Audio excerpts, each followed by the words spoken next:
High! আজকে সকাল থেকে মনটা একেবারেই ভালো নেই। দেখো এখানে সমস্ত কিছু রেডি করে নিয়েছি। তার কারণ হলো আজকে মালবাজার ফিরতে হবে। যখন কুটুনের বয়স মাত্র ১৪ দিন ছিল তখন ওকে নিয়ে কিন্তু আমি এখানে এসেছিলাম। সেই ভিডিওটা তোমাদের সঙ্গে শেয়ার করেছিলাম। আর এখন ও ৪ মাস কমপ্লিট করে নিয়েছে। এখন যাচ্ছি মালবাজারের বাড়িতে। এরপর থেকে সমস্ত ভিডিও হয়তো তোমরা ও বাড়িতেই দেখতে পাবে। তো এখান থেকে আজকে এটাই লাস্ট ভিডিও। আবার যখন আসবো তখন হয়তো অবশ্যই তোমাদের সঙ্গে দেখা হবে অন্য নতুন কিছুর সঙ্গে।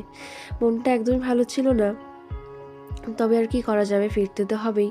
আর এখন আমরা ফরেস্টের ভেতরে রয়েছি। সুন্দর লাগছে ফরেস্টটা দেখতে, বেশ অনেক মাস পরেই ফরেস্ট দেখলাম।